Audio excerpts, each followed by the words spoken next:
ladies and gentlemen, welcome to your first warm and sunny edition in a long time of the Straub Sports Show. If you're listening to us and you can't see us, it is beautiful here up in Cleveland, Stowe, Ohio. We've got about 55, 60 was pushing it. I'd say about 45 to 55 today. Strabo, what you got down in Cincinnati? Oh, baby. So 61 right now, hit a high of 63. It's going to hit a high of 65 tomorrow on Friday. Beautiful sunny Friday.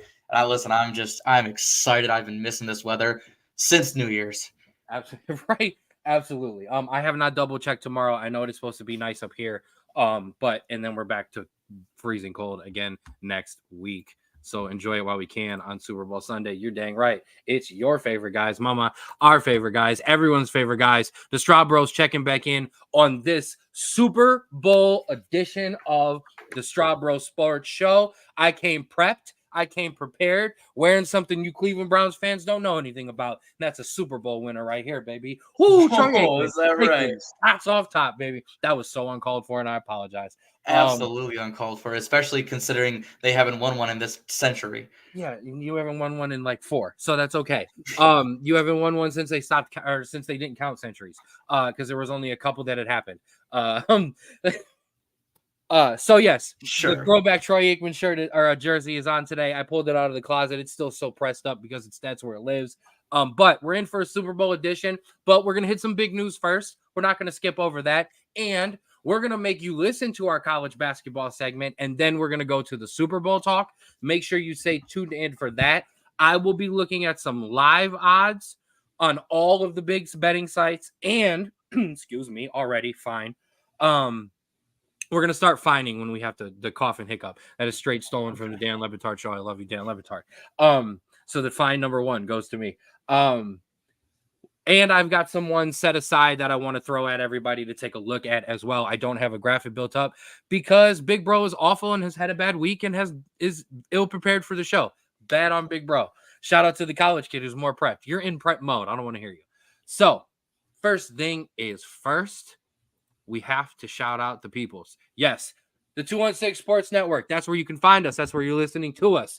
That's where you can find the Jay Rich Show, dropping your basketball needs. And check out Jay Rich's Facebook page, Jason Richards, where you can see him covering the Cavaliers and covering the Charge. Man is on top of that. The Rulers Minute with Rico McGee, as always, bringing you everything news and noteworthy throughout the week. Outside interference for your wrestling fans, hitting all your local wrestling needs. We don't need to talk about the big stuff. Everybody talks about that. Your local Ohio wrestling. That's where you find that out. And always the Straub Bro Sports Show. Big Bro Ken, Little Bro Drew give you everything news and noteworthy in sports. Also touching on your college football and what we do best, bro. Laughing at each other when our teams are losing. Speaking of, though, I want to throw us back up for a second. Us. You can follow us on Twitter at Straub Bro Sports.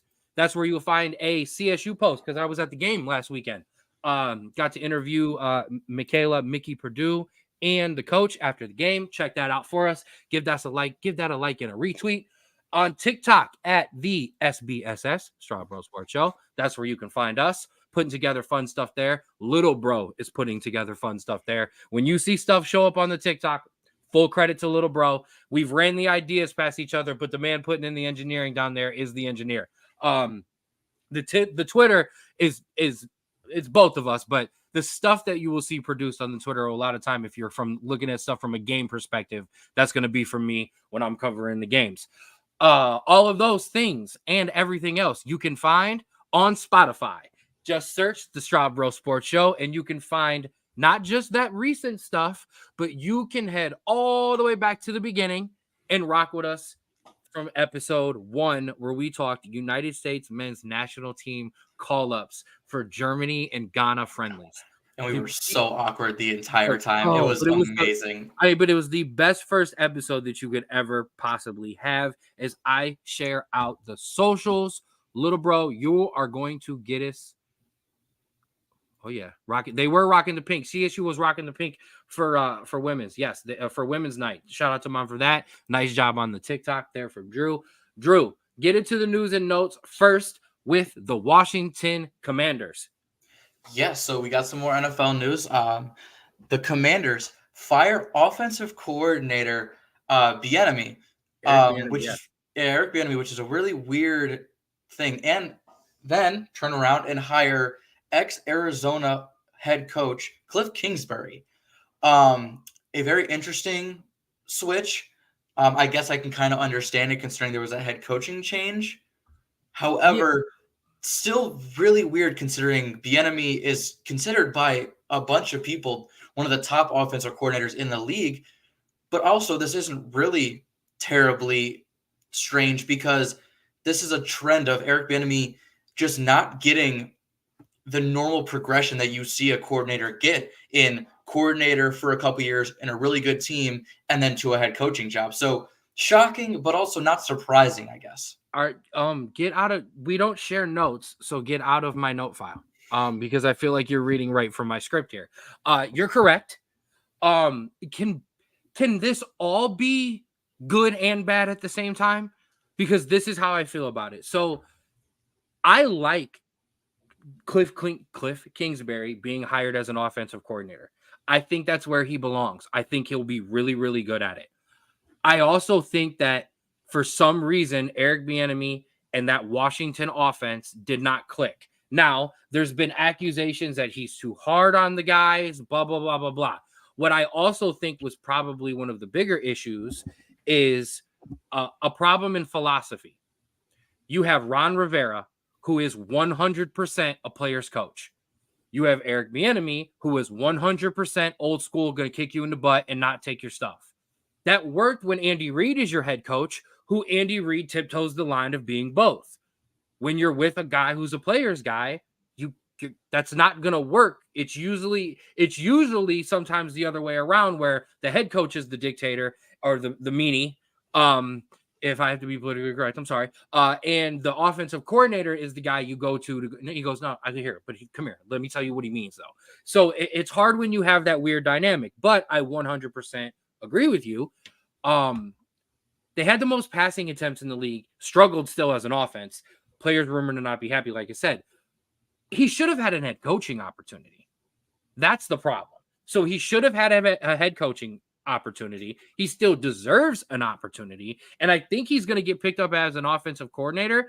And did the Chargers hire an offensive coordinator? They kept Kellen Moore. That's where I would love him to be. With a guy like Harbaugh, I think that would have been perfect. But somebody who could pick him up, who is more maybe of an old school guy, um, if if the Cowboys were set on hiring an offensive coordinator, I wouldn't mind him as mine. That would listen. You think Dak's gonna throw an interception and come off to that, huh? But so I think Eric Bieniemy deserves a job. Tough spot in Washington. I would have liked to see him be able to stay, but it was clear that Dan Quinn did not want to kind of rock with that, and you go from there. Yeah, and we could also see a Josh Go ahead. McDaniels situation, where he goes out to another place, kind of different, but he goes out to another place. Maybe it doesn't work out there, and he maybe goes back to Kansas City, with under Andy Reid, just to get right, and kind of get that hype back up again for a potential head coaching job later on down the line. So I have no worry that he's not going to find a job in the NFL, but Yeah, I think we're just expecting more from all this success than what we're seeing. 100%. I think, like I said, it would have been what would I have liked happened is he would have gotten the head coaching job. Maybe it doesn't work out, and then now he's being picked up as an offensive coordinator somewhere instead of continuing this trajectory. Although, because there are other factors that we're not maybe saying out loud, but everyone understands what we're talking about in terms of him deserving and not getting that head coaching spot. I also wonder, because we've talked about this with Belichick, one of the reasons it has been rumored that Belichick does not have a job is that some of these owners and GMs are not just worried about his age, but worrying about him connecting with players. Are Yeah. you worrying about in this day and age where the guy I'm going to talk about in a second with NIL, the way these guys are already coming into the NFL as millionaires, you're not going to be able to just talk down to guys. Is that going to be a problem if this seems to be an issue? Maybe Andy Reid was smoothing it. We don't know. But Caleb Williams, Cliff Kingsbury has been hired by Washington, and as soon as he was, Adam Schefter got everybody rolling because he said, let the speculation begin. Cliff Kingsbury was Caleb Williams' QB coach at USC. Listen, I 100% believe where there's smoke, there is fire. Okay? Where there is smoke, there's somebody smoking. Okay? Why else? I agree he deserves to get a job. I think he's a good offensive coordinator. I don't think he should be a head coach. But why else would you? I mean, unless you're really sold on him, why would you fire one of the NFL's best offensive coordinators unless you, with the second pick, are going to take the kid who went in your state and went to high school and went to college in California and gets to come back home and save the franchise? No, you're not wrong. And I could 100% see that happening. I think the only person that I kind of feel bad for in that situation is Sam Howell, because the kid's a rookie. He's shown a lot of talent in, this his first season in the NFL. And to see him kind of get buried for another starter who potentially could be better than him, we don't know. But to not get that opportunity to grow into his second year and come, back on, that would be kind of suck for that kid, because I think he has a lot of potential. I think he could potentially be a regular starter in the NFL in a year or two. I agree, but for that kid's sake, Geno Smith, Baker Mayfield, but think how long those players took after their first thing to get to that second role, where now they missed their prime money-making years. Before that. Now, when they hit their prime, they're 28 and they only have maybe one decent contract left. That's not even going to be as good as some of the other guys who are getting into their second contract as a starter at like 25. 100%.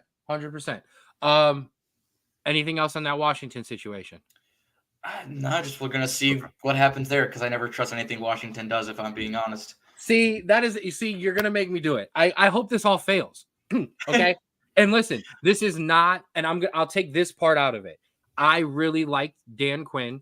I would have been okay at any point throughout this choking in the playoffs if the Cowboys decided to get rid of him, or get rid of my own coach's name escapes my mind right now because we weren't supposed to be talking about my own team. But if they got rid of Mike McCarthy, and thanks for your help, and you found your way, was to have hired Dan Quinn, I would have been okay. And I know it's funny for me to want to pick Dan Quinn as my coach when my team is choking in the playoffs, but I would have been okay with it. So this is not any hate to Dan Quinn. I'm glad he got a head coaching job. He deserves it. I can't stand Washington. I'm sorry, Commanders fans. Screw you. I hope everything fails. I hope it's miserable. I hope Caleb Williams says he doesn't want to go to Washington. I know he's more likely to say he doesn't want to go to Chicago but listen, I wish nothing but the worst for your franchise. I'm sorry. I'm not biased at all. But I'm rooting for Caleb though. So if Caleb goes there, I'm going to be very upset because now I'm going to have to play against him twice a year and secretly hope he loses every game against the Cowboys 46-45 and he still throws for 5 touchdowns because I want him to be successful. I mean, yeah, but like when you look at it, I mean, the Giants can kind of be this too, but not really. The Commanders, other than that RG3 kind of era where they were somewhat decent, right. Like for that 1 year before he tore his ACL, the Commanders have kind of been the Browns. No. Listen, I have nightmares of Santana Moss, and there was a freaking Colt McCoy game in there 1 year. They were never like, like the Browns upset teams before, but like you never saw Washington like before like the 80s, and so like after the 80s and stuff like that. You never saw them as a legitimate threat. Shout out to Russ. That is also very Browns true. Like the Browns, man. Listen, nobody. Okay, and that's a life who's older than you. In that sense, it's like when I have Pittsburgh family and friends, and they see the Browns getting good, they're like, we're not upset about it because you've been miserable for so long that like we're like, okay, you kind of deserve some success. I feel like you're just hating on him to hate on him at that point. Listen, unfortunately, I'm gonna have to remind you that the Washington Reds, the R word. Sorry, I haven't had to say that in a long. And it just almost came out. The Washington R's used to be a dynasty, man. They've got, when they ranked the Super Bowl victories recently, they gave Advanced Metrics right. Whoa is right. I almost got canceled on the 27th episode of the Straub Sports Show because you make me reach back in history and talk about a name. That team was given the best Super Bowl win in history. So they listen. Those Washington teams, listen, blah. Santana Moss haunts me. Okay, there's a Thigpen game. There was a Colt McCoy game in there. Like Washington always bothers me. I have no other news other than super important NCAA news. So give us some. Do you got any fun stuff? I have some potentially scary stuff. Leave the Big Ten stuff and the labor stuff for me.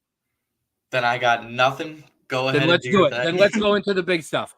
The Big Ten and the SEC have come together like the mega powers, Hulk Hogan and the Ultimate Warrior, to save college sports, little bro. Tell us how. Saving is a very interesting word there. I mean, if you're in the Big Ten and the SEC, I guess you could say that. Well, the Big Ten and the SEC, you're right, have formed a joint advisory group to, quote, address the significant challenges facing college athletes. Now, if you aren't in the Big Ten and SEC, what does that mean for you? Not a In my thing. head, no, because it Well, doesn't hold mean on. right now. It doesn't matter because you will all either be in the Big Ten or the SEC in 5 years, anyways. Yes. So what the Big Ten and SEC have finally figured out is now that basically teams in Texas and teams in California can use whatever money that they get to pay college athletes, it's getting a little bit more even in the landscape. And so what the Big Ten and SEC have finally decided amongst themselves is the enemy of my enemy is my friend, and we are going to combine forces until there are two of us left, and then we will be running everything. And so my take is, what does this really mean? This means that the Big Ten and SEC are done messing around, and they are coming for every other division in college football, and we should all be very, very scared of that. Congratulations, the end is near. Shout out to my boy Terrell. He says that all the time in terms of media God. stuff. He recently said it about Fox News, Fox, ESPN, and Disney deciding that they're going to join forces and create a streaming app that's going to wipe out cable.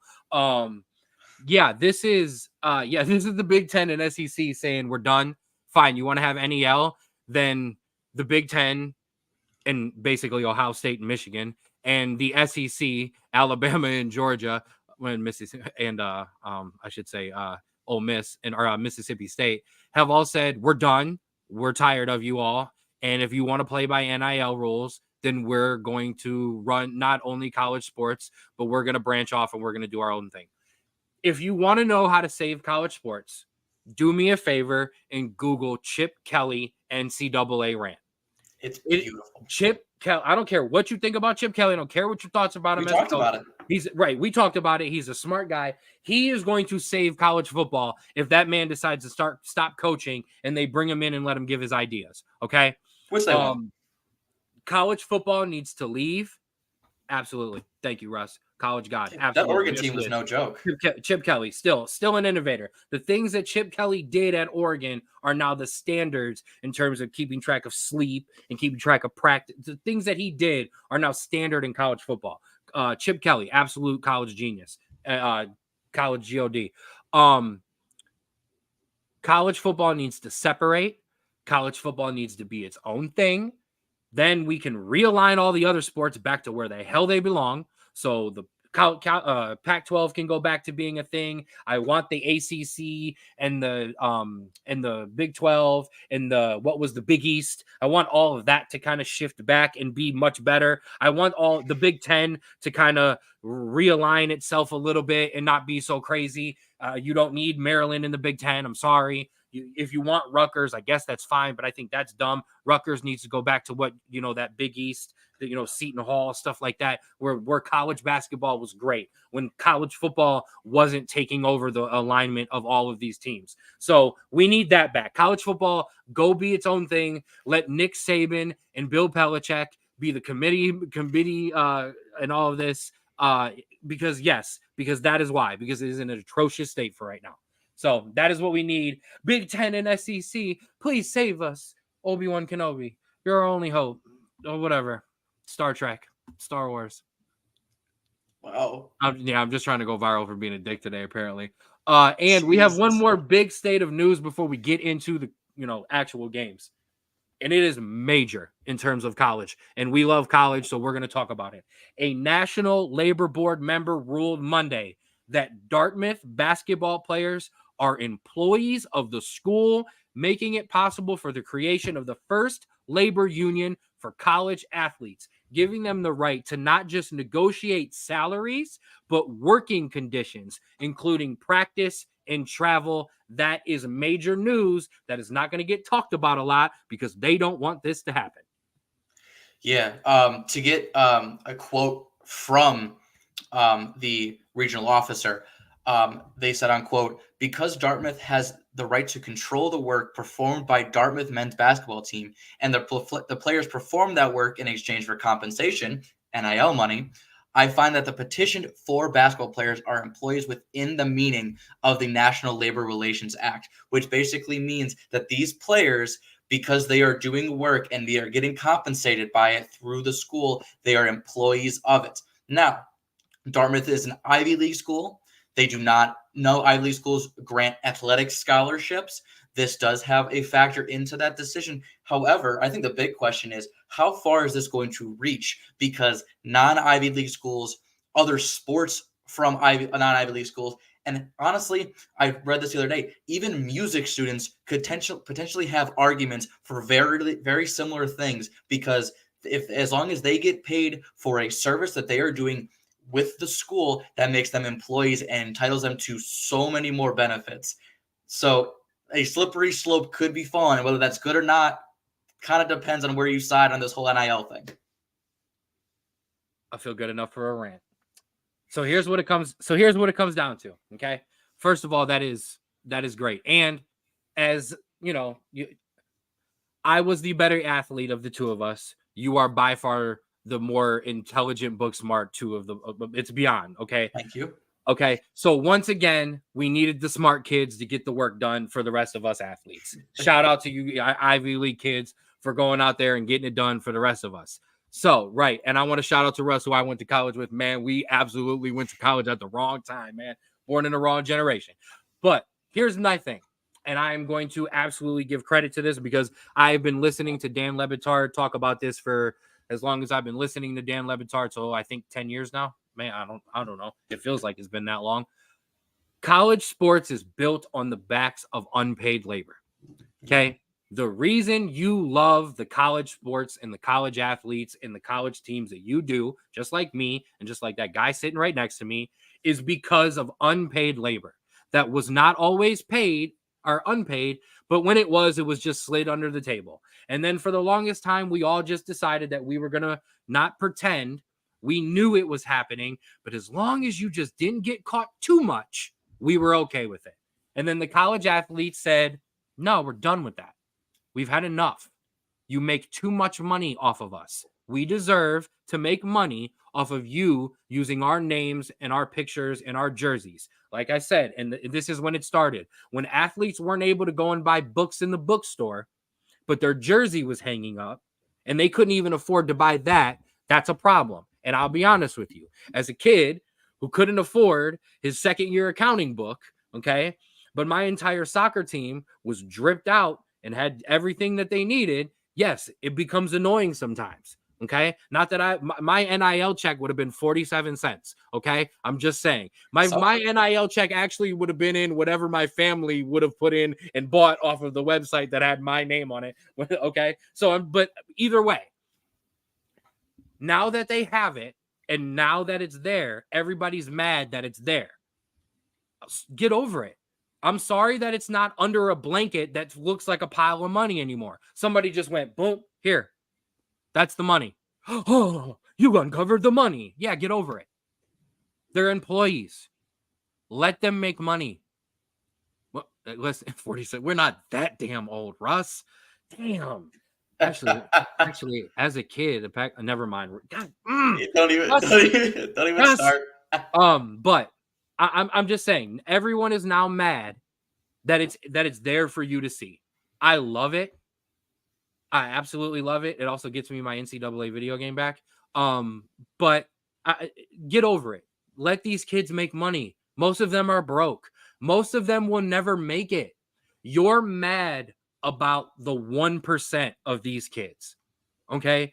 Caitlin Clark, yes, she's going to play in the WNBA. She's still probably going to make more money in the NBA or NCAA than she will in the WNBA. Some of these football players, these running backs, some of these defensive players, their shelf life in the NFL is 1 to 2 years. Let them make as much money as possible. I will never understand ever in my life the argument against college sports and college athletes making money. Number one, no one is getting a degree. But no, that's not fair. A lot of them are not getting a degree, but you don't care because if they missed a game on Saturday because of an academic violation, you would rather them be in the game. So let's not pretend like we care about the academic side of this. But you let some of these guys make a little bit of money. I caught my point. I got so caught up in my rant, I confused myself. I will never understand college football fans. When you go to work every day, you don't root for your CEO. You root for the people on your floor and that you work with or the people in your cubicles, okay? Not saying you don't root for your company to make money, okay? I'm just you don't side with your CEO. You side with the people who make the money that you make. And then people go to college sports and all of a sudden they start siding with the owners and the CEOs. It's so confusing to me. I know they make a little bit more money than we do. Well, not a little bit more. I know they make more money than we do, but stop meat peeping and stop pocket watching. You're supposed to support labor when you're also labor. Yeah. And to kind of put up on this point, well, I would say I could argue with this that here's my mic. I dropped it. All right. I would say to counter this point, when you have those athletes that are going a lot of times for just sports, right? And they don't get drafted, that NIL money could go towards getting that degree again. Because a lot of these kids who, before couldn't get to the NFL or couldn't get to the pros, when they left college, they didn't have anything. They didn't have a degree or at least a good degree to get a job. Right. Here. And so being able to do that and being able to get that money before you leave sets those kids honestly up for a much better future that they're not when they don't go to the pros than the kids that do go to the pros because they're going to make money when they go. So it's more for the guys that don't. I'm going to go on another rant. It's supposed to be a short show today. It's college basketball and the Super Bowl preview. We've got time. I'm going to fill that time. I played college sports. Okay. I'm going to do the story that I said I was one day going to tell on the podcast. I'm going to do it now. I'll have to bring it back if we ever get famous, when we get famous. I was a college athlete. Okay. I played college soccer. I won't say the name of my school just because I don't want to get anyone in trouble. Okay. Rest in peace to my sweet mate who I went with, who played basketball. Okay. Thanks, Russ, as he went to college with me. I remember on more than one occasion having to leave class of my major, accounting, okay, because I had to go to practice and I had to go to a game, okay. Then I went to practice, then had to go to the trainer's room, then had to go eat, and then were required to do 2 to 3 hours of study time, then was required to get back up at 6:45, 7:45 for morning practice. Okay. That takes a wear and tear on anybody, and I'm not making an excuse for it, but you were taking me out of the most important classes that I was supposed to be involved in. Yeah. Not really having a recourse and a time to make up for that. Okay. Now, not just on top of that, I saw players get on planes and went to nationals who had D's and F's and weren't passing classes because they were starters and they were very important players. Okay. I had a sweet mate who was given a credit that he didn't go to class for because they needed him to be eligible to play basketball. Okay. This is the stuff that happens on a small scale level to a school that wasn't making millions of dollars. Okay. Swap all those logos out. Okay. And make them brand names that make billions of dollars and then multiply everything that I just told you by 1 million. Okay. I would have loved throughout that time to have been able to take our soccer team. Well, that's what I was a part of because we were the biggest team in the school at the time. and take all of that money that we could have been possibly making and put it in a pool, and somebody cut me a check for a couple $100, because I would have been able to do a lot more, and I would have been able to buy some more books that I didn't have because I was a broke college kid.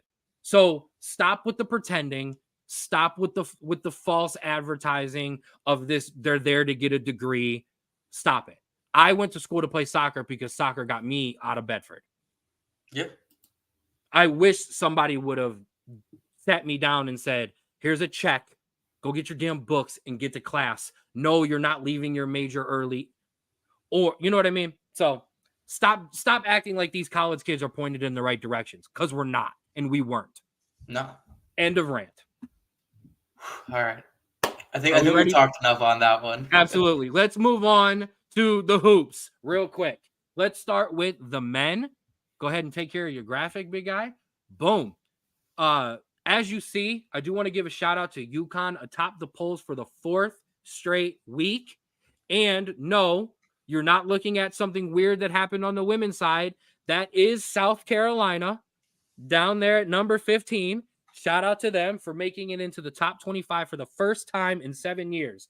But I want to take this opportunity to laugh at Miami. The University of Miami scored the lowest point total since reinstating the program back in 1985, 1986, when they scored 36 points the other day. Oh my God. Against who? I mean, does it matter? I'll go look. No, but and like, that's how unprepared I was. I don't even have who they played, but does it matter? Oh yes, that's but terrible. Also, I know you want to talk about something specifically, because when I mentioned college basketball, is the first thing you said, the best rivalry in college basketball, because I keep them rivalries separate between basketball and football. But I'm sorry. No, that would be the University of Miami Hurricanes. No. No disrespect to our Red Hawks of Ohio. Massive disrespect to the Red Hawks. Miami U. The U is not back, not in basketball. But the best rivalry in college basketball. I separate my basketball and football rivalries, because I'll argue with you then, the UNC Duke rivalry would be like number 2 if you had to put them all together, mixing college basketball and football, because Duke, North Carolina is as big as it gets in college basketball. And they reunited this week as UNC took down Duke 93-84. Anything you want to throw in about that one? Yeah, I caught the game, especially all the second half. North Carolina. You mean you didn't just watch Cincinnati this week? Listen, I had to kind of mix it up. I was unsure about the result on that one, but we'll talk about that in a minute. But yeah, I did watch the game, and I watched all the second half. Dude. I take pride in saying that Cincinnati's home arena is always super loud on TV and insane. That North Carolina crowd was the loudest stadium I heard live on TV in a very, very long time in any sport. That was absolutely amazing. Every bucket, every missed shot by Duke, every turnover was insane, and it was awesome to watch. Nothing beats. Listen, me and you talk about scenes all the time when we talk about soccer. Okay, when we talk about the footy, we talk about the stadium atmosphere, because between me and you and all of the sports we watch, we rank those football, soccer atmospheres number 1. Number 2 is college, and I'll argue with anybody on that. And then number 2A is college rivalries. So number 2B in there is Ohio State, Michigan, the Iron Bowl, Notre Dame. No, I'm just playing. And then North Carolina and Duke. Okay, so I'm not surprised, and it was a good game. And then North Carolina went out with Clemson there too. Talented all around, that North Carolina squad, but the Duke squad too. A tough week for Texas Tech as they dropped one to TCU and someone else. Go ahead. Yeah, I will say I wasn't confident going into that one. But we come so Texas Tech also lost to the University of Cincinnati. Not everybody is just like, we'll get there. I was building up the thing. So Cincinnati on Saturday night went to Texas Tech, went to the Red Raiders, and played how Cincinnati always plays, and that's what scares me.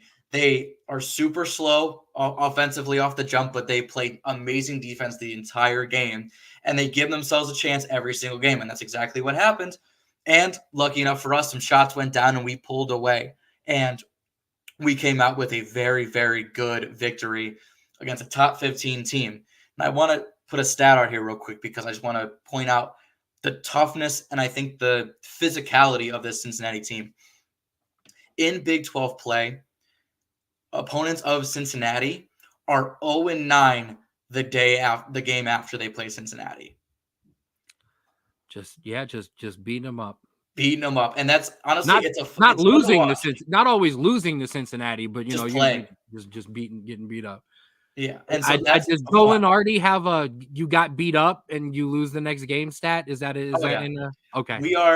We are first 4 out currently, but we have a game against Houston this Saturday, Iowa State on Tuesday. I have it up on my calendar right here, and UCF the weekend after, and so those are all big games. We haven't talked about it yet, but Houston's head coach up 20 got himself ejected because he was screaming at all the refs. And they also just lost to Kansas the other week. So a vulnerable Houston team that Cincinnati is at home. So a very big game coming up. Listen, and I will be doing some of the heavy lifting on some of the other non-Cincinnati teams in this college basketball season as little bro hangs on desperately. First 4 Big 12 teams. First 4 out, Lenardi's got you at right now? Yeah, right now, first 4 out. It's just because of how tough it's been, but we have. Does he have you ranked? Does he have the first? Because I didn't read it yet. I have it saved in the queue. I didn't get there yet. Does he have you ranked in the first 4? Like, or you have like your first 4 out, next 4 out. In the first 4 out, we are second in the first 4 out, and so we are this close. Honestly, I think we're at 15 wins with 9 games remaining. If we get hit 20 wins, I think we'll be in. Listen, I just appreciate. Listen, Cincinnati is your baby, so I wanted to let you go there. Good luck. I hope you make it. I told you, I thought you were a worthy tournament team. I'm not surprised that he's got you that close. I said all year as I've watched you, damn, this looks like a tournament team. When I watch, I don't do names in men's college basketball. There aren't dominant men's players. But when I look around the landscape of college basketball and I look at Dukes and I looked at the North Carolinas and you're the 2 teams I was going to mention, you're Purdue, you're UConn. I think Cincinnati is a worthy tournament team. They take 174 teams to the NCAA tournament, give Cincinnati one.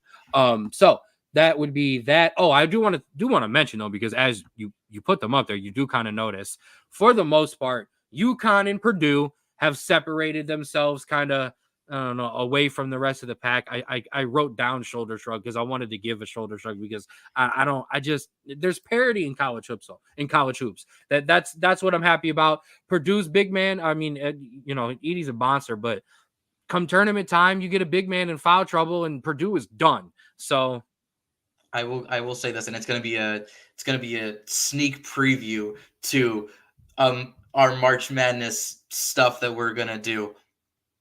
My biggest piece of advice to anyone doing a bracket: do not put a Big Ten team in your Final Four. I don't care who it is. It happens every single year. Illinois, Purdue, Iowa, Ohio State. Sometimes you have a big dude and you have some guards that can shoot, and they run up. Michigan would like a word with you because they have made a run in the past. How long has it been? Jordan Poole was on the team the last time they made a run, so I don't want to hear it. Now he's floundering. Anyways, all of a sudden you just turned into Dick Vitale on us, just full of college basketball. Do not trust any Big Ten teams going into the March Madness tournament. I don't. Never. I don't disagree. I'm just saying. Exactly. I don't disagree with Nick, and I'm also going to tell you that no, I'm not even going to do it to you. I'll let it slide. You go ahead and throw up Nick's college basketball comment there. All right, let's move over to our women, my girls. And obviously, you see it still the 0 hanging up there, South Carolina.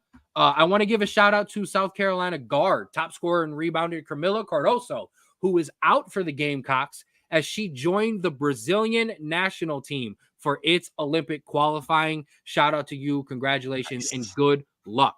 As you also see, those Gamecock girls, they are on fire still. But you see who moved up to number 2 there in the country and has stayed. Iowa, Caitlin Clark, now 66 points away from the all-time record. I got this being 2 games. I gave it 2 games. I think she's got max. But or 3, obviously 3 max. But yeah, she's absolutely going to demolish this. So she will absolutely be dominating the Straub Sis of the week that week. Texas is back. Wait, my bad. Wrong side of the sport. They took down Kansas State behind 26-3 from Madison Booker. Bro, I got to do it. Check me out on the screen, ladies and gentlemen. Yes, you know what time it is. It's prime time. Wait, wrong side of the board again. Colorado and Coach Brown. No, the Colorado woman also looking good. Aaronette Vonleh, 21 in a win against Washington. And after 2 losses, my LSU Tigers, they rebounded with a massive beatdown of Florida, 106-66. I want to give some love here. All 5 starters in double figures, but Anisha Morrow, 18 and 20 rebounds. Angel Reese, 14 and 10 rebounds. Michaela Williams with 21. Haley Van Lith, 21, 7 rebounds as well. Killing it. And I'm not done. My Lady Irish backed up a win against UConn with 2 ACC beatdowns against Georgia Tech and Pitt. Hannah Hidalgo, 35, breaking her own freshman record of 34, and 22 in the next, bringing her 20-point games to 8. And I want to shout her out for this. That makes it 19 of 21 overall that she's had at least 20. Go Irish. My men might not be doing good, but my girls want them some Gamecocks. Let's go. Beautiful. Anything else for the girls before I go homer on us? Yeah, just a couple small little games. Number 16 Louisville cruises to an 81-69 win over number 21 Syracuse. Number 5 NC State beats in-state rival North Carolina 63-59. And then cruised to a 77-67 win over number 15 Louisville, who we just talked about. Number 15 USC upset number 4 Stanford this week, 67-58. But like you said, they bounced back and defeated UCLA 80-60. And Ohio State in the men and women's side doing pretty decently. Number 8 Ohio State for the women's continues to climb, beats number 10 Indiana 74-69. Absolutely. My bad. I should have had that up for you while you were throwing out those scores. And I want to give Nick a shout out because he said UCLA is a sleeper, and that could be considered on both ends. So I'm going to give you some depth there. No, not at all. I'm going to go straight homer. Of course you are. After I take some water, and not Notre Dame homer, Cleveland homer. As I said, you can find it on my Instagram account, and you can find it on the Straub Sports Show Twitter account at Straub Sports. I went to the CSU Vikings game for the women. I want to give a shout out to CSU guard Michaela. She goes by Mickey. Purdue, 30 points in a huge CSU Vikings win over Green Bay Phoenix last Saturday. First place in the Horizon, bye in the first. They're on fire. They also beat up Wright State last night. I was not able to make it. I was supposed to be there because I would have had more stuff. She went for 15, all 5 starters in double figures last night for the CSU Viking girls. Look out for this team in the tournament. I'm telling you now, not ranked in this top 25. That's fine. Already slotted in. I think it is a 12 seed right now. Watch out for the CSU Viking girls. Their backcourt between Purdue and Maples is on fire. That's with an injury to one of their best players. They're on fire right now. Their shooting is on fire. They're gonna upset somebody in this tournament. Okay. Listen, I have no doubts about it because whenever Cleveland State men or women's get into the tournament, it's always kind of fun to watch them because it's kind of local and stuff like that. And so yeah, props to them and let's get it rolling. All right. The people are here for a Super Bowl preview, bro. So let's give them real quick before we get there our honorary Straub Bros of the Week. You're up first. Yes. Now, This Straub Bro of the Week, like last week, is Straub Bros of the Week. But instead of it being multiple people, multiple different people, it is a whole team. All right. On January 1st, the Cleveland Cavaliers were 18-15 and had just lost to the Raptors to put them in the 7th seed in the East.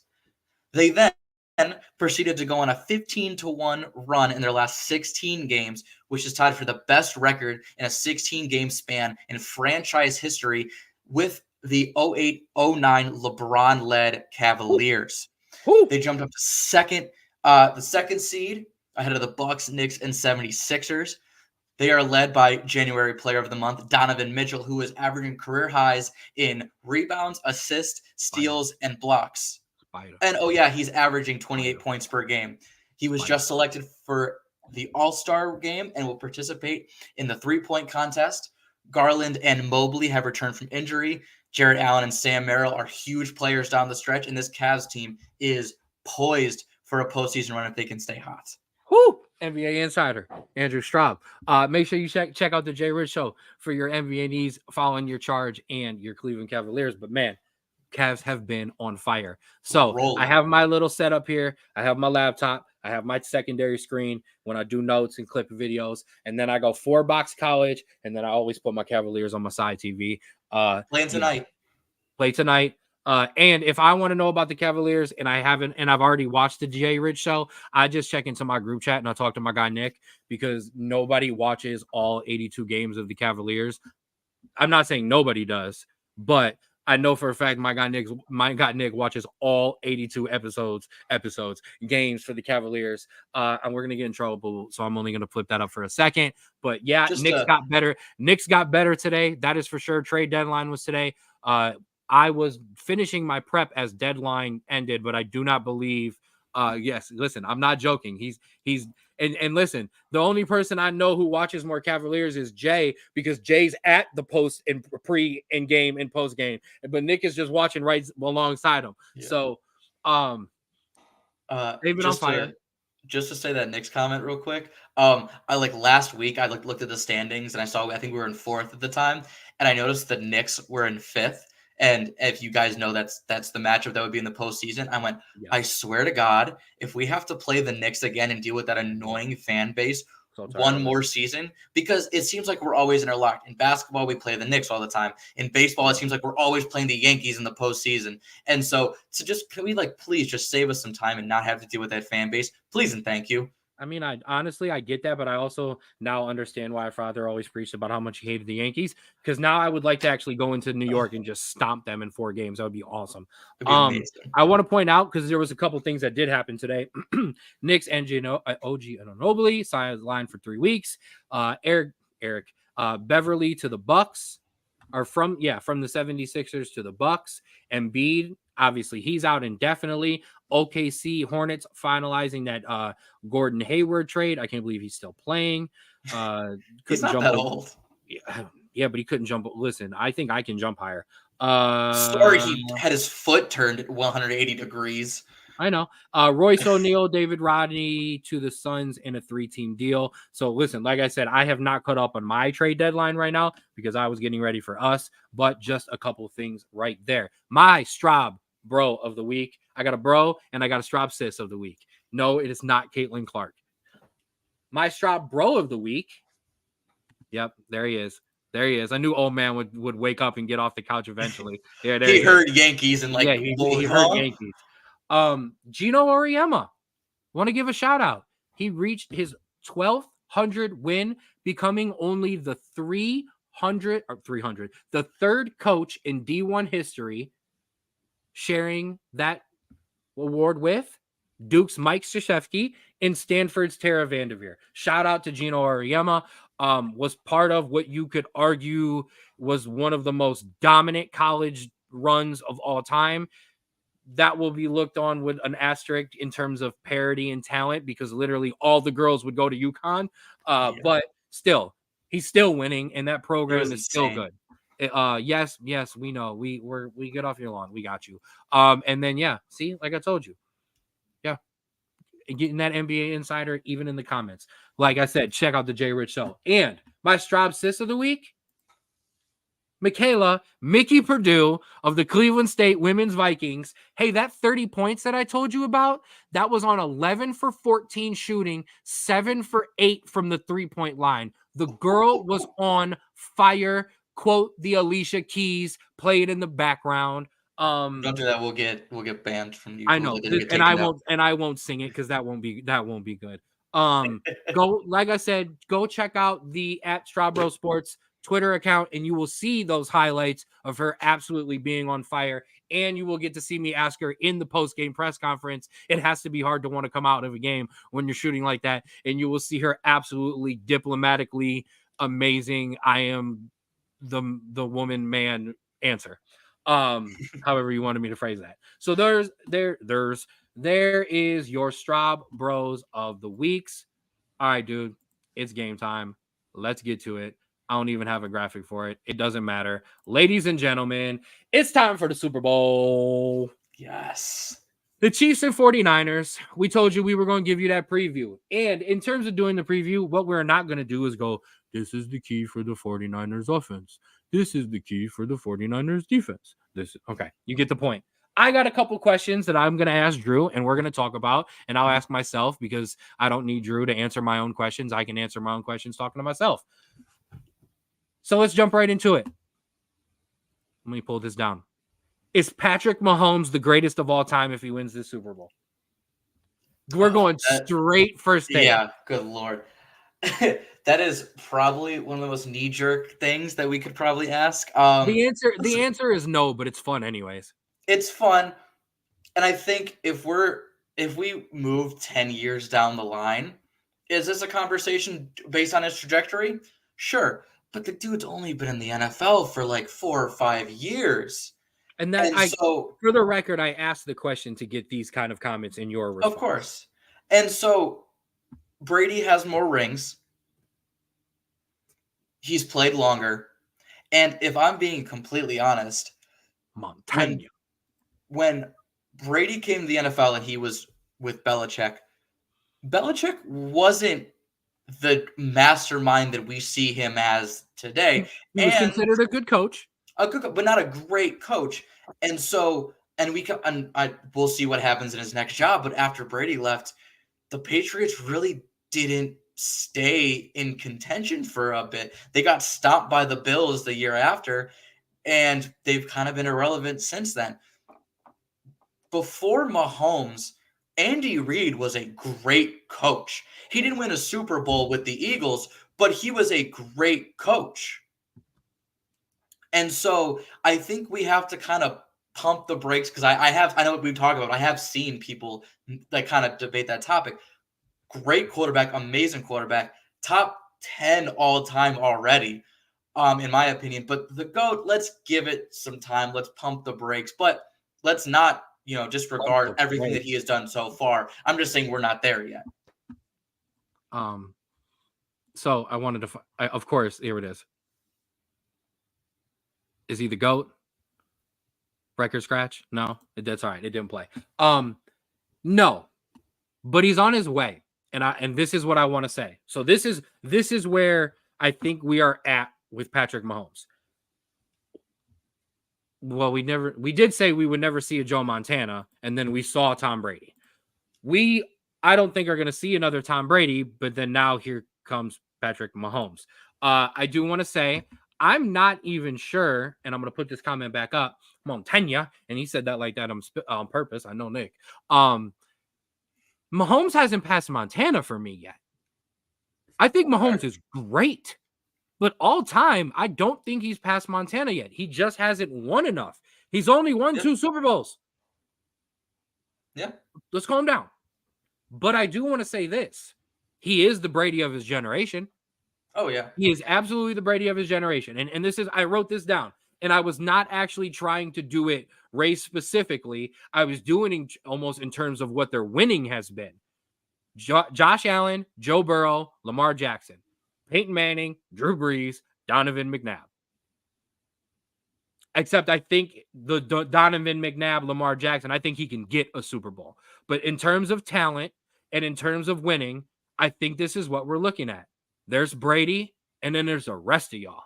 And the rest of y'all are going to do a lot of winning and a lot of noise and a lot of stats and a lot of making it to championship games. But you know what you're not going to be doing? A lot of this. And I think that's just what it is. And yeah, and I was going to say it because I'm going to talk about it, but he's got 2 Super Bowls, 2 Super Bowl MVPs. I know I just said only 2, but he's already there, okay? He's the man right now, and spoiler alert, this run, no matter what, solidifies for me, okay, that he's that guy. Solidifies this run right here. And why? Because of this stuff. He lost his number 1 weapon and has not lost a step. There was some shakiness, okay? Rashid Rice, okay? Exactly. So this is what I want to point out.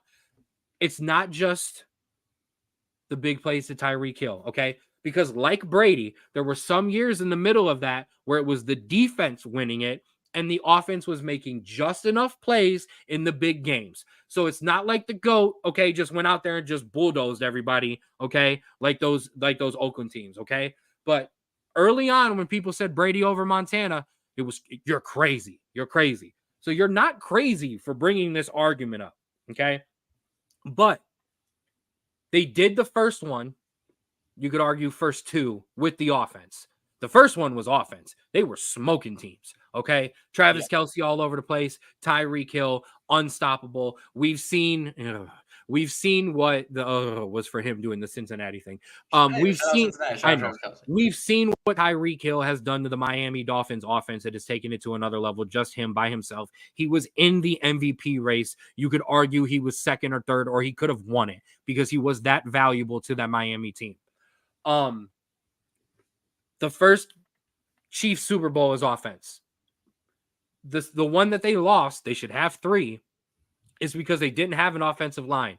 Now he's got an offensive line, arguably one of the best in the league, and one of the best defenses. And part of the reason that Patriots dynasty was as good as it was, and I'm going to get into your next question with my answer and throw it back to you, because you asked where would this Chiefs dynasty rank with a win. Part of that Patriots dynasty was those Teddy Bruschi and those Hall of Famers that they had on defense. They weren't Hall of Famers because Brady was their quarterback. They were Hall of Famers because they were damn good defensively. This Chiefs defense is amazing now, and Patrick Mahomes is proving week after week when it matters, there is no quarterback more clutch. And he's proving that when it needs to happen, my guys will step up and make a play. And if not, like Brady just started throwing it to Gronk, well, then damn it, I'll just throw it to Kelce. Yep.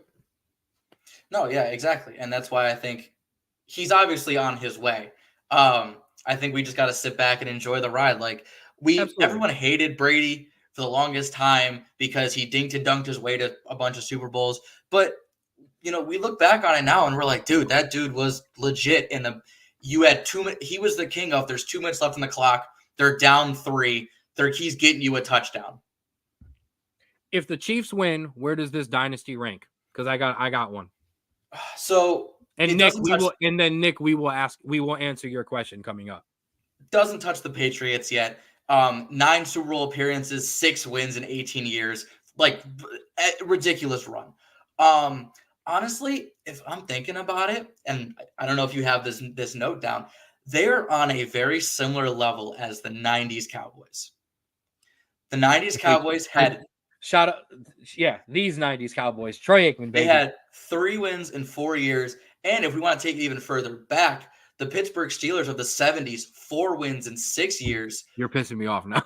Those are the 2 that I compare it to, because you have these spurts of this really good team right now. If they can extend it and maybe touch the Patriots dynasty for just the longevity of almost 20 years, then yeah. But I think if we're talking right now, because the Chiefs have only been good for about 4 or 5 years now, I think those are the 2 teams that you want to put it in, because those are the spurts that you saw with those 2 other teams. Yeah, not just you, Nick. I literally have both of those teams written in my notes with this guy. I'm not in the mood for him. So here's my thing. First of all, your Cowboys point, I'm going to get to that one because that's more of what this reminds me of. Here's the thing though, and I'm gonna soapbox and I'm gonna yell at the old people and the young people. Early Niners, that's a good one too. I am not a everything. I think they're so below them too. Right. But it's what they remind you of, because in this modern game, I am not an everything back in the day was a better person. I am not that person. Nor am I everything new is good. But for dynasties in sports, newer is usually better and more impressive Harder, yeah. because of talent, because of listen, gone are the days that everyone wants to play in Boston and LA. Okay, play for the Celtics or the Lakers. Okay, gone are the days where people only want to play for the Cowboys or only want to play in Green Bay or only wanted to play in San Francisco. Like that stuff is gone. Okay, Ottawa Senators back in the day for hockey, Manchester United, the greatest English soccer team that has ever existed on planet Earth. Um, sports is bleeping hard. Yeah, athletes and talent. Sports is bleeping hard. Okay, salary caps. They've literally put rules in because they don't want dynasties anymore. They don't want that. So they're literally acting against you doing that. So, and I get it, it's bad for leagues, stuff like that, but they've only won 2. Giants and the Eli and the Giants only won 2. We never think about them as a dynasty. LeBron and the Heat only won 2. That is how we refer to that.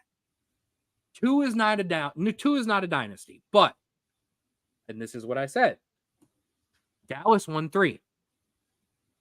2 would have been a failure. 3 is still somewhat considered a failure because of what was built. And Jimmy, we don't need to do all of that. I know I'm wearing the jersey, but if they win 3, we're starting to talk about them with those Cowboys, those Steelers, and those 49ers. It is literally what I wrote down. Thank you, everybody. We're all on the same page here. I'm not bringing you anything you don't know. I'm just doing it with my cool form and voice. In my podcast, Start Your Own. But those teams, no one is touching. Don't start your own. Watch us. Don't start your own. Just follow us. No one is touching the Pats right now. But if the Chiefs can do that, if they win, they can be there. Now let's talk about somebody else in terms of this. We've been talking about it, but in a different sense. And that's Travis Kelce and Andy Reid.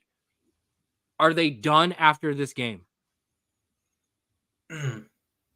So I think you kind of put it into like 2 separate things. Will they and should they?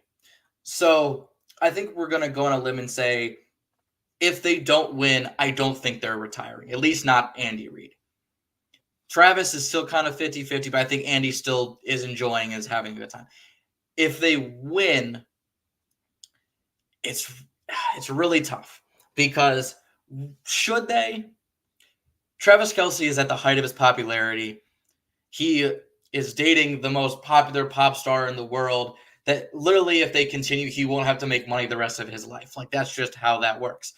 He's also talked about plenty of times how he's getting to that point where those injuries are starting to linger longer and they're going for full seasons instead of for a couple of weeks now. He's 34. I know he acts like he's like 21, but he is 34 years old. And so going out on a Super Bowl win, I take offense to you. There's a lot of us 34-year-olds that still act like we're 21. Yeah, and you also don't get destroyed on the the football field and slammed by safeties on the turf. I know I'm not saying what you don't, it isn't hard, but listen, there's a reason why all those dudes retire and go, okay, now I need to go into like physical therapy because I'm smacked. But exactly. No, I like this one better. But so on my main point, should Travis Kelce retire? You're letting go at the mountaintop at that point. You're saying, yep, I'm good. I've won 3. I'm dating, an incredible, singer. I'm good. I can live off commercials the rest of my life. And honestly, absolutely, I'd be cool with that, man. You did your time and you go off of the mountaintop. Andy Reid, I think for the Chiefs going forward to be successful, I think he needs to stay until they can revamp that offense a little bit more. So I think he shouldn't. Will he? I really don't know. But should he? I don't think so. I'll keep this short and sweet because I want to get we veered a little bit and I want to get back towards the game. First of all, we're done with you in this age thing, college boy. I can say it as long as I'm not old.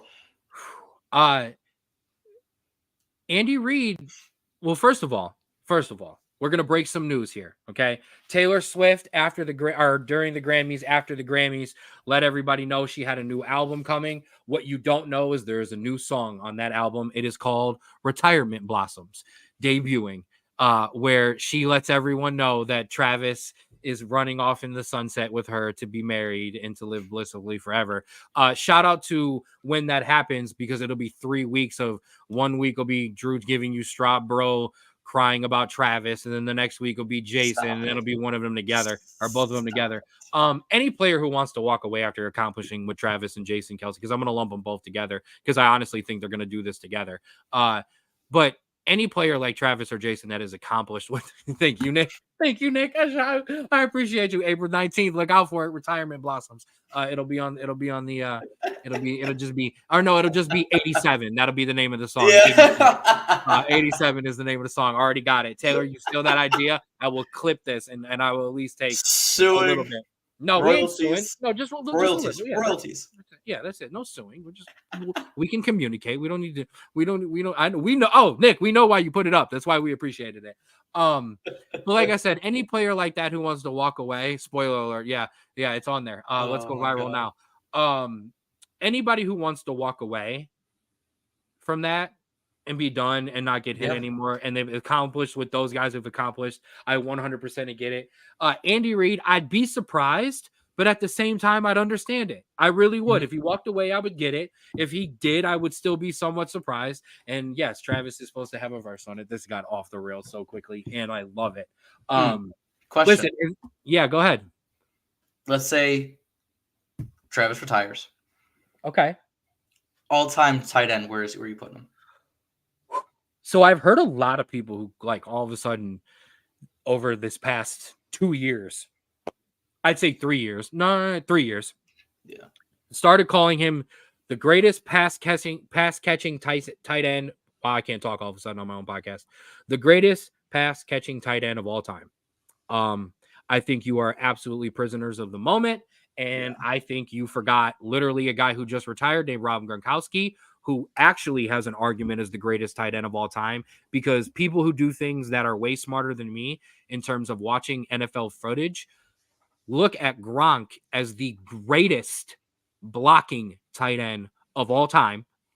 And he also holds records for being one of the best receiving tight ends of all times. So for me, Travis, I'll give him that. I understand, but for me, Gronk is number one. Yeah, there's your. I think Travis will probably be. I give Travis top 5. I don't think Travis. I don't think that is for sure. I think, and yes, I'm gonna have a homer involved in here. I think Rob Gronkowski. Don't say Jason Witten. I think Rob Gronkowski is number 1. I think Tony Gonzalez is number 2.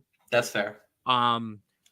I think you could maybe slot Travis Kelce and or possibly Antonio Gates. I know there were some people. That's fair. I know some people. Yep. I was going to ask. Some people would argue about Chicago Bears great. Coach.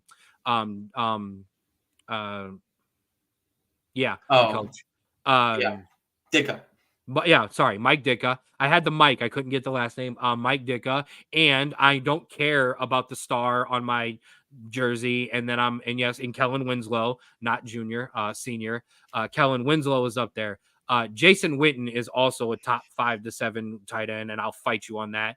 I say 5 to 7. You can argue 10. Fine. So I think Shannon Sharp too is a big. one. Oh, thank you. Shannon Sharp is no. So see, no, man, I don't know. Top 5. I'm thinking top 5. Ozzie Newsome. That's a great Ozzie Newsome. Kellen Winslow Senior. I think Kellen Winslow Senior over Ozzie Newsome. Shocky. Ooh. No. Not a top 10. I like him, but not a top 10. Yeah. Ooh, wow. Kellen. Stone hands. But yeah. So is he is he number 1? Absolutely not. Like I said, that is Rob Gronkowski. Give me Tony Gonzalez. If you put me on the clock, no, I'm going to go Kellen Winslow Sr. at 3. I'm then going to go. Then give me. I'm throwing names. Thanks, Ray. Yeah, no, you're fine. Yeah, so yeah, he would be 4. He's still I'm splitting hairs here, and I will say this, And this is where, and you guys all got me on something that I refused to do. And I told you when we started this, what is the one thing that I hated to do? I hate when we have to go like 1 through 5. At some point, just give me a 1 through 10, because here are the guys who deserve to be in the top 10 once you start to split up. But no, for me, Rob is number 1. Purdy wins, the Kittles puts up Kelsey numbers. What do we do? I do not think George Kittle has done it for long enough. I'll be honest. And he's also not consistent enough. No, not consistent enough. Great talent, a great talent, a great tight end, but he's Waller, no Jason Witten. It's a good comparison, I think. But yeah, you threw in Tony G, but that's who I've got at number 2. I got Winslow at 3. Give me Kelsey at 4, and then give me Antonio Gates at 5. Give me Ozzie at 6, and I want Witten at 7. I told you Witten 5 to 7. Okay. Oh, I'm sorry. Shannon Sharp. Give me Shannon. I'm sorry. Give me Shannon Sharp at 5. I apologize. So good. I apologize. Okay. I really, really do. All right. You got a little fuzzy on your connection there. Oh, it looks like it's me actually. So 49ers, Brock Purdy. Talk to me. So I think this is a very tough question because everyone has very, different thoughts on him. People think that he is as good as, his play has been. Some people are saying that it's around him. But thank you, Russ. I want to think about this. Brock Purdy winning the Super Bowl. Let's say they win the Super Bowl. Poor performance, good performance, out the window. Do the 49ers have to have big money for Purdy? Do they have to shell out? Because he is currently making $400,000 this year. I mean, I would say so. Listen, the whole excuse in San Francisco, has been they don't have a quarterback. They don't have a quarterback. Well, here's your guy. This is what you guys all say. He's not a guy. He's coming for all your game manager receipts. Okay.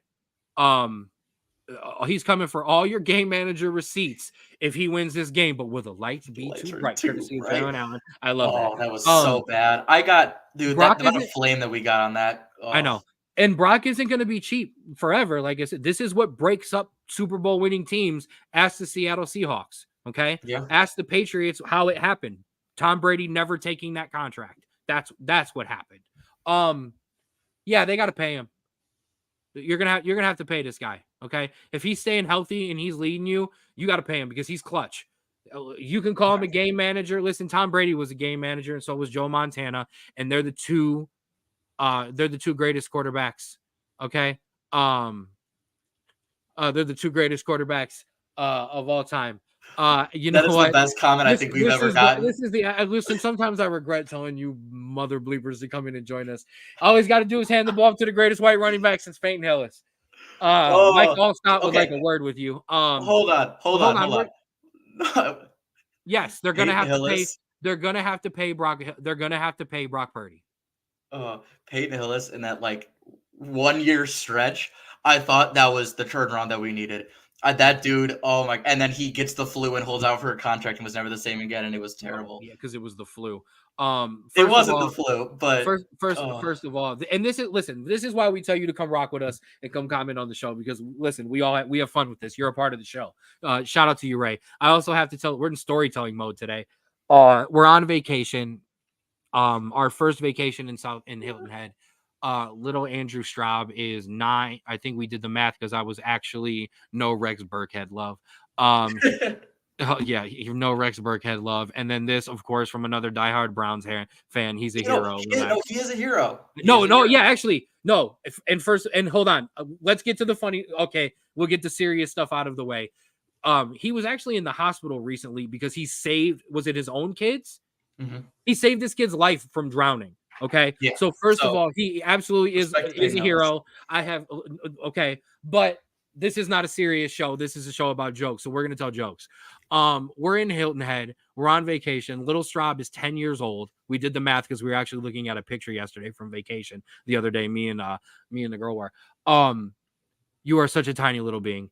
He is so obsessed with his Cleveland Browns. It is the Madden cover vote between, I think it was Michael Vick and was it something Vick? Like that. It was someone like that. I think it was Michael Vick and Peyton Hillis, and bleeping Peyton Hillis wins Peyton Hillis wins the Madden cover. We were literally at a bar, or not a bar. Yeah. We were at this big Like a restaurant, outside at the restaurant. Yeah. restaurant. And thankfully to the bartender, he let us pull up to the bar because that was the only TV showing the Madden cover vote on ESPN 7. Or no, I'm sorry, ESPN 9. You didn't even make the Ocho, kid. Okay, the Madden vote on ESPN Plus before it existed, and of course, you voted. I know you freaking did, Russ. But we're watching Peyton Hillis win this Madden vote, and this dude's running around and celebrating, all for Peyton Hillis to never do another meaningful thing in the NFL. It was the Madden curse. But like I said, in real life, because I'm not counting that stuff I was talking about as actual real life. That's sports life. In real life, that man is a hero. Yes. So you and Peyton Hillis. But yes, Brock Purdy, we are so derailed. Brock Purdy needs to just hand the ball off to, yes, CMC. He needs to just give that ball to Debo and Ayuk and just get out of the way.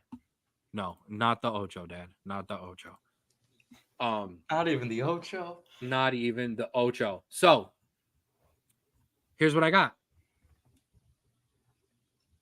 What? Now give me your keys. How do the Chiefs? How does Brock Purdy win this game? How does Brock Purdy win this game? Oh, that's honestly very in the 49ers. Yeah. So there are two I think key people in this, because I think that they have such a massive collection of talent that you just need two people to do the right things and you win. Thank you, Ray. One, Brock Purdy. They call him a game manager. I think he is just a little bit more than a game manager. Get it to the playmakers, and then those 2 or 3 times per game that he has, make a play. Throw a tough pass. Scramble and get 10 yards for a first down. Do those small things that make you just a little bit more than a game manager, and you will that is set you up on an amazing start.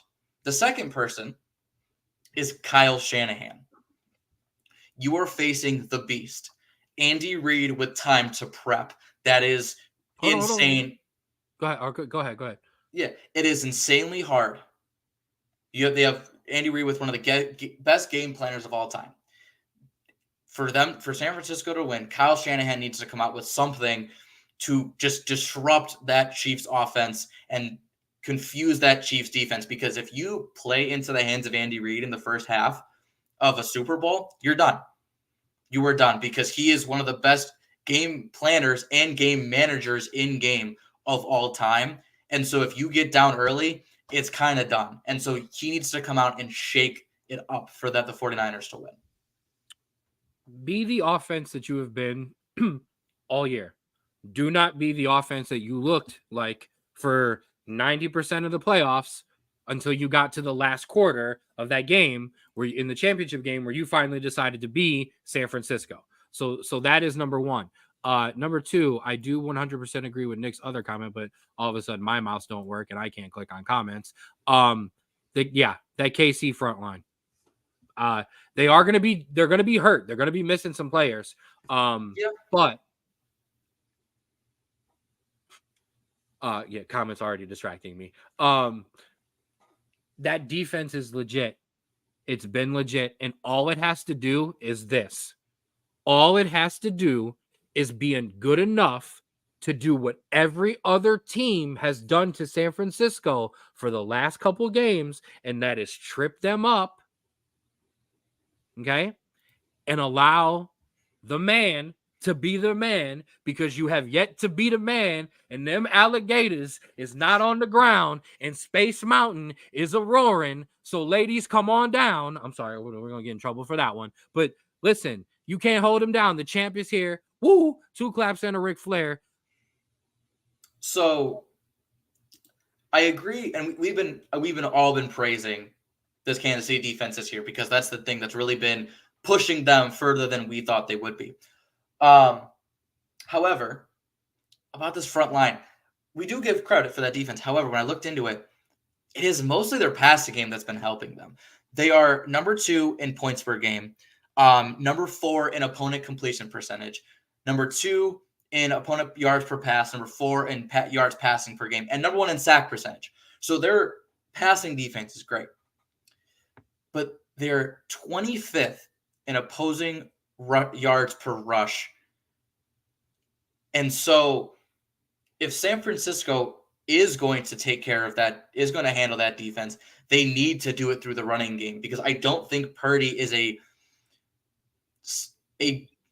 good enough passer in that aspect to break down that passing defense. And so that's why you need to lean on McCaffrey, and that's where wear down that defense. And that's where San Francisco has struggled in these past couple of games, because you've been shutting down the passing and you have made Brock Purdy try and throw. Yes, go ahead and throw the Andy Reid comments up, by the way. Let's get that rolling. Because I have one because yes, Andy Reid is criminally underrated. And then please follow up with my guy, because so is his mustache. You cannot let Brock Purdy manage the game. You have to take him out of manager mode and force him to throw, because that's when you can take advantage of his weaknesses. Okay. That was always every quarterback's weakness. Okay. Well, except for maybe Montana. But, and Ray, I want you to get that ready so you can throw it out there when we get to the bets. I think this defense is good enough to do that to San Francisco. Now, the San Francisco defense is really, really good. They have been legit. However, okay, this Kansas City offense has been clutch. They've beaten the Ravens. Okay, they saw the Bills. Like so San Francisco's that much better? They're not. They can be, but they're not. Okay, they can be, but at this point, I can't go. I'm not thinking about Mahomes. And yes, woo.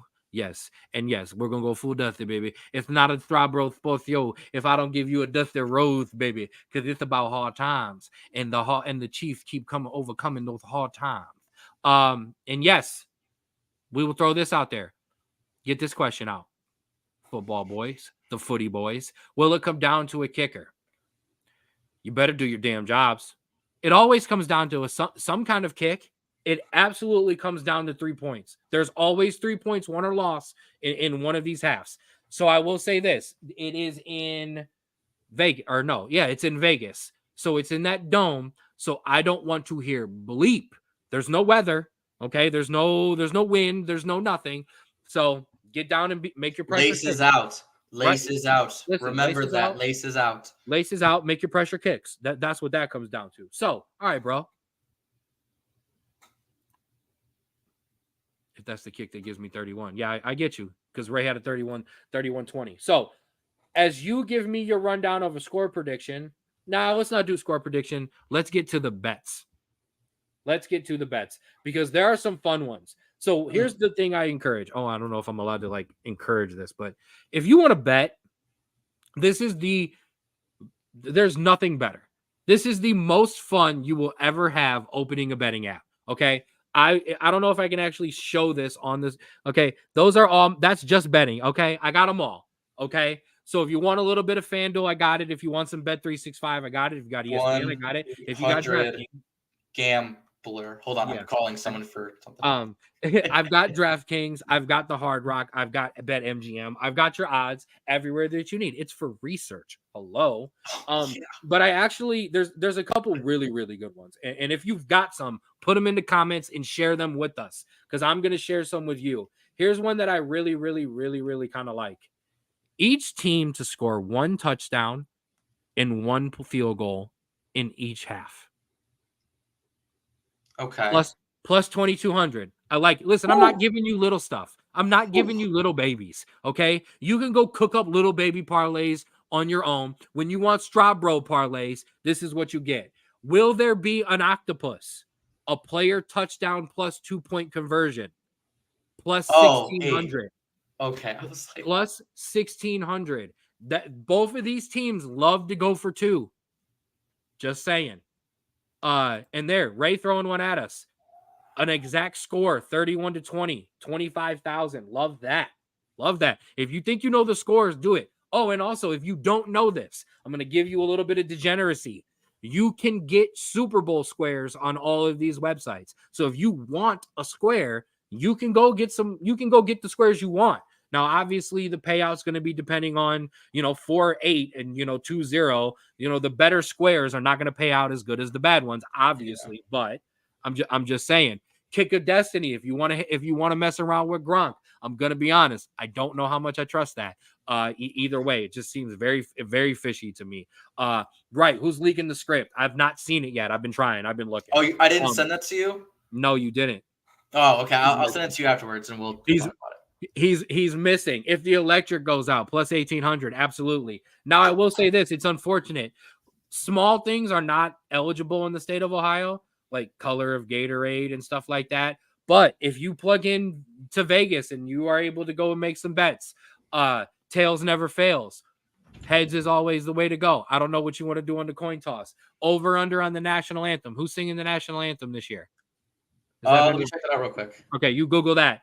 You can bet on the national anthem time. While he's doing that, Super Bowl MVP odds. These are according to this is FanDuel. Patrick Mahomes is plus 150. Brock Purdy, plus 210. So those are your two favorites. So you're already getting money on the two quarterbacks for your MVPs. Once we get to Christian McCaffrey, Kelsey, and Pacheco, you're talking about plus 450, plus 1,400, plus 2,500. Rashee Rice, plus 5,000. George Kittle, plus 7,000. Just saying. I'm just saying. First turnover, first penalty. Let's go. Swift, right. Does Mrs. Swift, does Miss Swift show up to support 87, to support her man? Oh, and speaking of Swift, I'll leave Swift on the board. If you're that interested, listen, if you got a girlfriend who doesn't like football but loves Taylor Swift, go to DraftKings. There is an entire Taylor Swift section. 22, any quarter to have 22 plus points scored. Anti-hero, Brock Purdy, 250 plus 2+ touchdowns. Blank space, Travis Kelce to score the octopus. Deja vu, Fearless B, 15, friendship break. It's all there. Take her into the Swift section and show her a good time. Okay. This is fun for the whole entire family. Okay. So it is absolutely insanity. I found it.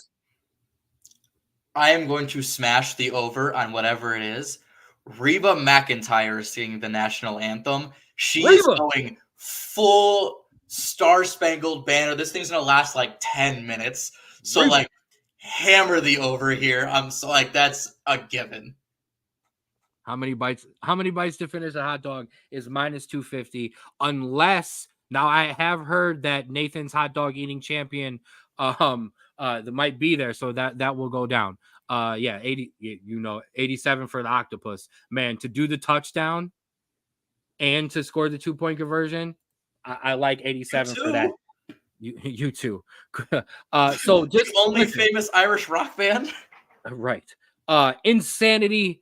Open up. Listen, if you've never been a bettor, take $5 and spread $1 around to a bunch of fun things. Listen, I won't disclose numbers ever on this podcast. My best year to date is still last year's Super Bowl. So there was a Notre Dame over involved with a parlay that may have actually done some good stuff too. But yeah, Super Bowl. And I mean, your MVP odds, like I said, are great all along because, listen, for a Chris Jones or a Nick Bosa to do it, I mean, they would literally have to have 2 defensive MVP type days in one.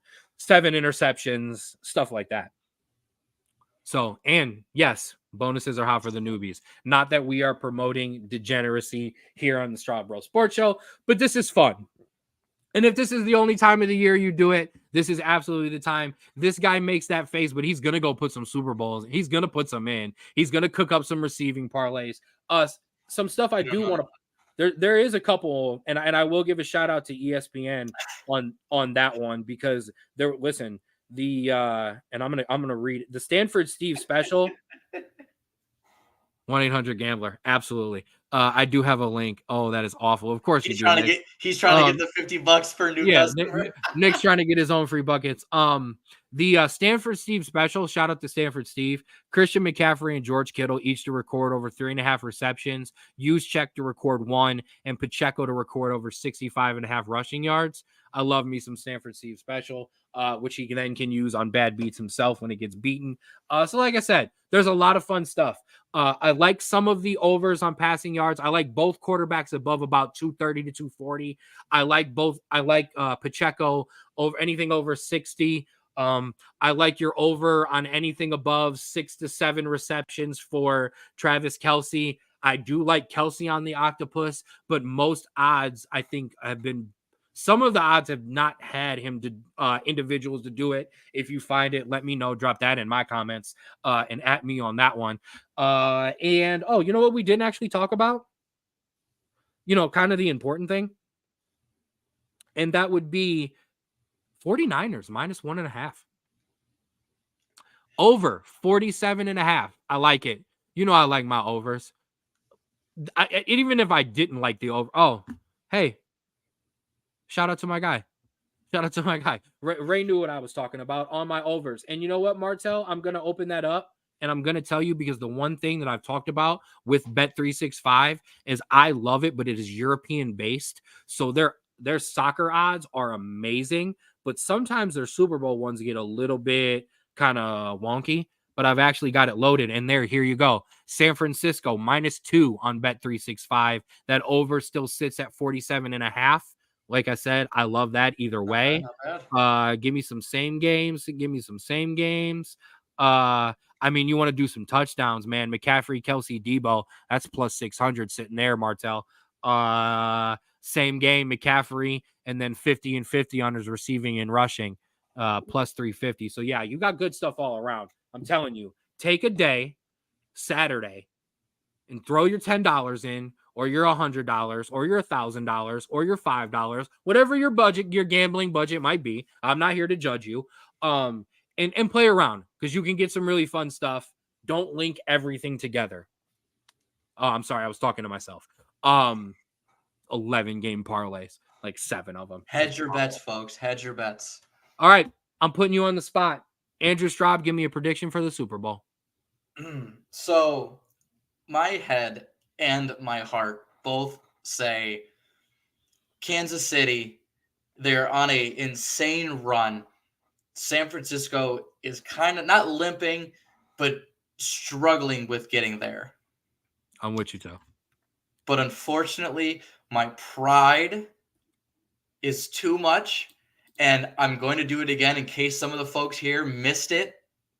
My Super Bowl prediction: San Francisco over Kansas City. To be the man, you got to beat the man. San Francisco over Kansas City. And what I didn't involve in the clip was 24-21. I'm going to keep it because of my pride. We are sticking with it. San Francisco 24, Kansas City 21. Shanahan beats the allegations that he can't finish games. The Chiefs go down as almost a dynasty, but can't quite get it there. I have the 49ers. I'm wearing a Cowboys jersey. Okay? Do me a favor. Rewind that clip just about 5 seconds and let it play. Give me 1 second, getting that back in. We're going to have to just redo it all. My Super Bowl prediction: San Francisco over Kansas City. To be the man, you got to beat the man. Last time I checked, Kansas City is still in the playoffs. The team that won the Super Bowl last year is still in the playoffs. So, until you beat that team, they're my favorite. Done. You think I was really going to pick the 49ers while I'm sitting here wearing my Troy Aikman jersey? I don't care about my head. I don't care about correct predictions. Okay? Full heart, baby. Mahomes is the man. Okay? And he's still the man. They will figure it out. Man, I actually think I like some Travis Kelce MVP odds. Yeah. I think the story will become a thing and it will become a narrative. Yeah, UC's own. I'm going to keep throwing all of your predictions up, but I like Kansas City. Oh, I don't like score predictions at all. I think they're stupid. I'm not going to lie. They're one of the things I hate the Give most me about one. sports. I said the over of 47.5. So give me Kansas City. Give me Kansas City 31. San Francisco, I like 24. I like 31-24. Give me Kansas City. Wise man, Bobby. You already know it, baby. But I'm Bobby Lee, baby. Now I do want to point something out while you're there. Yeah, because it was Ray who threw it out there. Because I did it. I looked. I peeked. I'm not gonna lie. While you're there, this is the best time to put down a I Super can't. Bowl. No, listen. This isn't a Browns conversation. That is the best time. Although he said it, not me. This is the best time to put your money down for your team next year. You will never get better odds than unless your quarterback snaps his ACL in the first play of the game, like you're the Jets. But you will never get better odds. Or his running back, or the running back in week 2 gets his leg folded in half. Yep, that too. Or you have Dak Prescott as your quarterback. So, but either way, you will be able to get those bets locked in and ready to go. So, man, that was the most out of the box, it was beautiful, full circle Super Bowl preview I think there is going on right now. I gave you all the hard hitting analysis talking about where the retirement page will be, and depressing. Thanks for that. Hey, I'm sorry. That's to me. I'm sorry. Yeah, I know. Yeah, you're ridiculous. But hey, thanks for rocking with us, everybody. While you're here, unless I'm going to say the same thing that you were going to talk about. We are not. I know you're probably like, wait, what? No, we are not going to talk footy today because we are going to talk footy tomorrow. Join us tomorrow for the debut of Footy Friday. Me and Drew are going to give you about a half hour, 45 minutes of just some straight footy. We've got Premier League. We've got a little bit of FA Cup. We've got the rest of the Asian and African Nations Cup. We have got Champions League to get ready for. We have got a packed soccer show, and we didn't think it was fair to try to smush that in with all of our women's college basketball and men's college basketball, and the best Super Bowl preview ever in the world, Little Rugby Six Nations. Man, listen, that is a hard one to hard one to get into as well. Listen, I'm not saying it's not good to watch, but you absolutely got to be into that. And I will admit that I am not as good up on my rugby, but I know my guy Russ is. Sounds like a best. Nick, you better be here for Footy Friday. I'm gonna be looking for you. We're gonna teach you some stuff tomorrow. So. Oh, and Russ, I'm looking forward to it because I do love me some rugby. So we will get into some because you will see some rugby on the show. I guarantee it. Absolutely. I don't make promises like that and do not deliver. But yeah, I'm not joking. You better be here. So check out the debut of Footy Friday. That is something that we would obviously like to in the future make a real thing. But right now, not all of you love it. So we're going to force it on you when we absolutely can and make you check in on that. Check in on the football there. So it has been a good show. It has been a fun show. But make sure you check out the 216 Sports Network. That's where you can find episodes of 4th to 15 with Mel and Smooth, the Jay Rich Show for all your basketball needs. The Ruler's Minute with Rico McGee, hitting all the important stuff around the world of sports almost each and every day. Outside Interference, Your Ohio Wrestling, and Straub Bro Sports Show. Big bro me, little bro him. Take care of all of your sport needs and the footy. Let me put that down. Then you can put up whatever you're laughing about. But don't tell me the Purple Bowl, baby.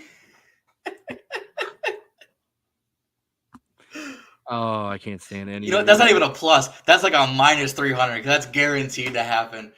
I don't care. Absolutely. Wow. What a great show. Great show. No offense to anyone else. Not great expectations for today, just because I have been in a world of a mess and not feeling well. But this has been amazing and exactly why we do this. Little bro, anything to plug? Check out the Spotify, please. If you ever want to watch it without watching the show, or just want to take a listen to the Spotify, follow us on Twitter, Straub Bro Sports. We are up to date and commenting on all the stuff in sports. Follow us on TikTok. We make funny things and we make good things there. More stuff coming in the week to follow. and follow us on Facebook and YouTube as well, what you're watching it on. That's all I got. Shout out to Cincinnati Bearcats taking on number 4 Houston this week. Let's get them, Bearcats. Shout out to my Notre Dame, excuse me, my Irish. Enjoy the Super Bowl this weekend, everybody. Have fun. I hope whatever you're making does not burn. Yes, not yes, Twitter, X, all the same. I feel like making some buffalo chicken dip, baby. Oh, buffalo chicken dip. I found an absolute, you know what? Hey, I'll let you get that in, sure. I'll let you get that in. I'll let you get your Obi win. You're gonna hurt all the Ohio State fans in the comments. Right. I got to give a shout out to my guy Jared. He sent out the recipe. He put it's chicken on skewers that you make in the air fryer that you turn into like barbecue chicken, like shish kebabs. Yeah, you messed it up. But that's all right. I'll let you slide. You had the OH. You missed the IO. I don't even care about it. But that's all right. So this has been the Straub Bro Sports Show. Thank you very much. And always remember to love yours. Have a good weekend, everybody.